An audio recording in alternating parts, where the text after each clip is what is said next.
Olá, eu sou o professor Murilo Jacobi e hoje neste vídeo vamos falar sobre os principais erros a serem evitados nas contratações diretas, principalmente considerando a nova lei de licitações, a Lei 14.133 de 2021. A gente começa então, o primeiro erro é o fracionamento de despesa.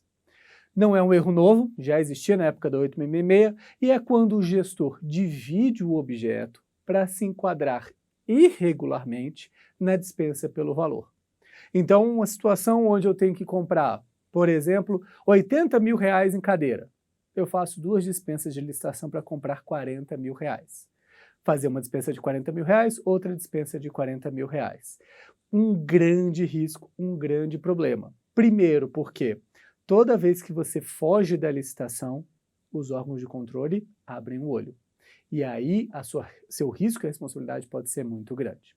Isso não quer dizer que não existam alternativas para você resolver, por exemplo, uma falha de planejamento, um erro de estimativa, ou um caso fortuito, um caso extraordinário que alterou o seu quantitativo que você eventualmente vai precisar. Não sei se já contei para vocês, mas quando trabalhava no TRT da 10ª região, eu era o responsável pela parte de carimbos, pelo contrato de confecção de carimbos.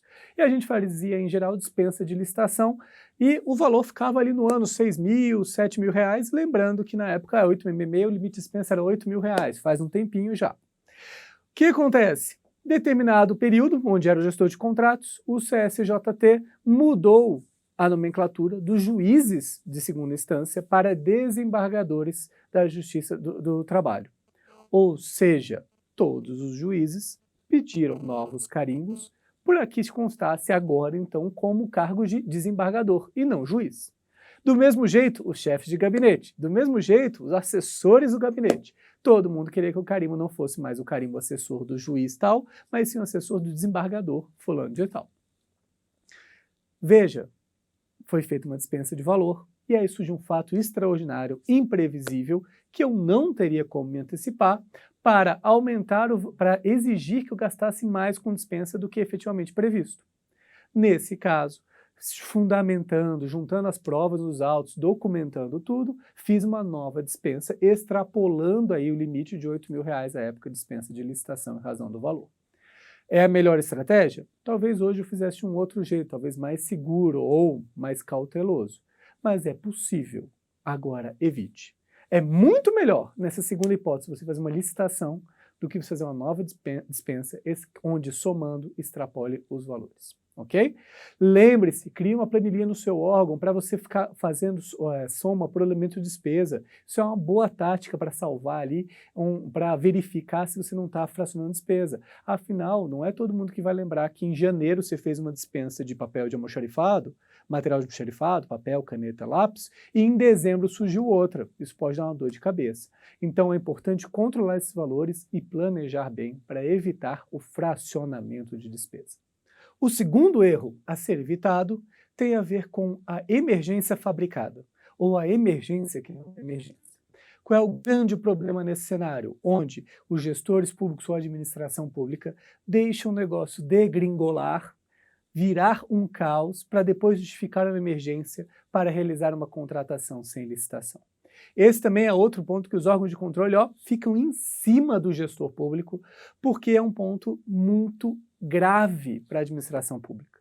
Não quer dizer que se acontecer uma emergência por falha da gestão anterior, eu não posso fazer uma contratação emergencial, mas eu preciso abrir um processo administrativo para apurar a responsabilidade de quem deu causa. E isso é um ponto que muitas vezes o gestor público fica com medo. Não fique. Lembre-se que nesse momento, ou é você ou é ele. E abra um processo para apurar a responsabilidade. Não quer dizer que o processo vai dar em nada, que alguém vai ser demitido, às vezes uma advertência suficiente, mas o que não pode deixar de acontecer é você empurrar a responsabilidade da outra pessoa por baixo do tapete. Porque na hora que a pessoa vira e fala, poxa, mas dava para ter comprado antes, dava para ter se planejado com antecedência, dava para ter se programado melhor. A responsabilidade vai ser só sua e você vai responder sozinho. Então, muita cautela no caso da emergência fabricada. Outras questões relativas ao risco da contratação emergencial é pensar bem e avaliar se a execução do objeto é só para sanar a emergência, tem que ser, e que o prazo para execução dele seja compatível com contratação emergencial, ok? Muito cuidado, porque se a sua emergência, para saná-la, vai precisar de uma obra que leva 1 ano e meio, porque o prazo emergencial na nova lei é 1 ano, você tem que tomar muita cautela para isso se encaixar dentro da possibilidade ou poder dividir essa contratação, ou pensar em outro modo para atender a emergência, ainda que seja parcialmente.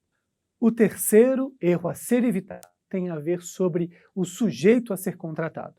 Existem algumas hipóteses na lei para contratação de associação, instituições de pesquisa, desenvolvimento e etc. Muito cuidado, porque na prática o que acontece? Essas instituições e associações abordam os gestores públicos falando que podem prestar determinado serviço, executar determinada atividade, mas muitas vezes o gestor esquece de buscar no mercado o que existe. Quais são as opções? Comparar. Ainda que você não seja obrigado a licitar, é necessário que você demonstre impessoalidade. Busque no mercado, faça um chamamento público, avalie o que existe, para que você faça a melhor contratação para o seu órgão. Veja, lá nas hipóteses de contratação direta, os requisitos dessas hipóteses diz a justificativa da escolha do fornecedor. E você não vai escrever no papel que é o único fornecedor que te procurou. Porque se for por aí, você tinha que ir para inexigibilidade de licitação, não dispensa. Então faça o chamamento público, pesquise na internet, vá atrás de outras instituições, associações que desempenham essas atividades, para que você consiga avaliar se aquilo que está sendo oferecido é o melhor, o preço está compatível, se o preço está razoável, se é uma boa solução. Você não precisa estabelecer critérios absolutamente objetivos e o fator preço ser o determinante, mas você tem que justificar a escolha daquele fornecedor. Então, muito atenção quando você é abordado, o gestor público, por um fornecedor que fala, eu posso ser contratado diretamente, porque é necessário avaliar se realmente aquela proposta dele é algo que tem melhor para o seu órgão ou entidade, se está compatível com o que existe no mercado, se o preço está adequado. Quarto erro a ser evitado, muito cuidado com direcionamento na inexigibilidade de licitação. Isso porque a inexigibilidade de licitação, em geral, decorre, na verdade, legalmente decorre, da inviabilidade de competição. Quando existe só apenas um fornecedor, aí ficou fácil, não tem disputa, eu vou ter que verificar no mercado mesmo se é verdade, mas eu não tenho outros prestadores de serviço. No caso da singularidade, da notoriedade do profissional, do serviço técnico profissional especializado, o cenário fica mais complicado. E aí, de novo, a gente tem um risco.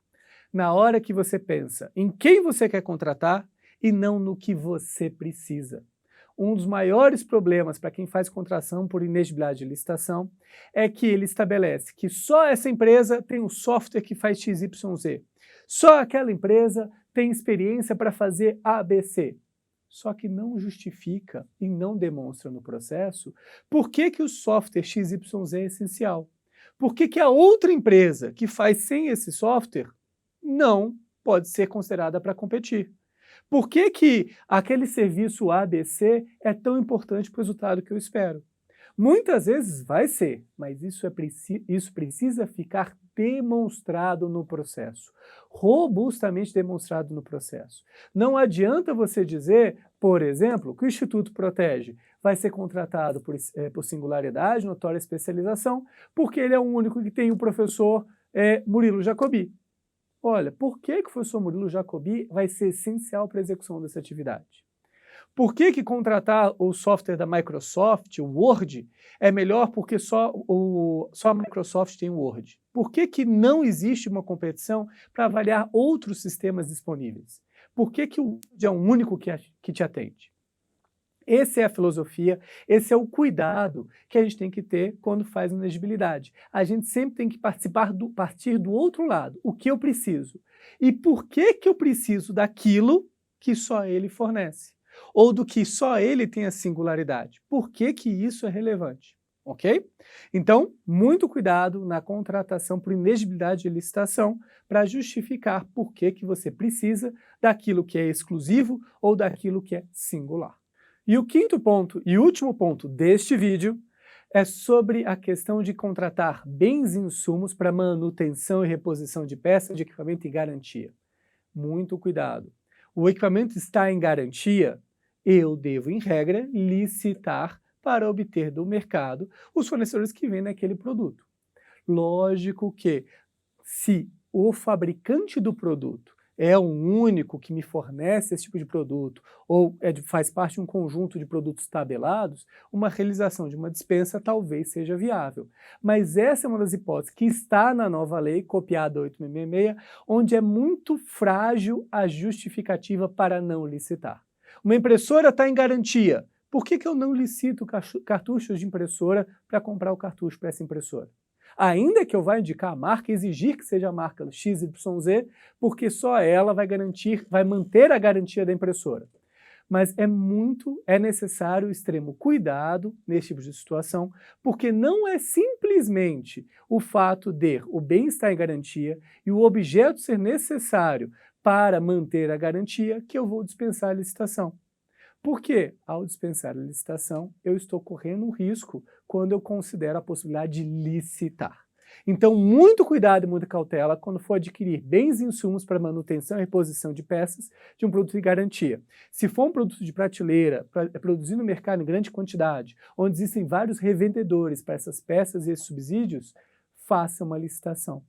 Se isso for um ambiente mais restrito, um produto tabelado, onde não existe variação de preço, talvez a dispensa seja uma alternativa possível, mas sempre muita cautela. Se alguém achar um preço mais barato, alguém que vendeu a um preço mais barato, você estaria demonstrando um prejuízo para a administração pelo método que você realizou para contratar.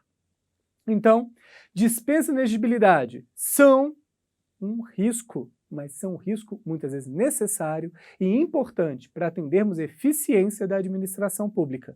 Não podemos deixar de realizar uma dispensa ou inexigibilidade quando é a melhor solução para a administração pública por medo. Mas a gente tem que tomar sempre cautela, para que a gente não esteja induzindo uma dispensa ou inexigibilidade quando, na verdade, não é hipótese desse tipo de situação.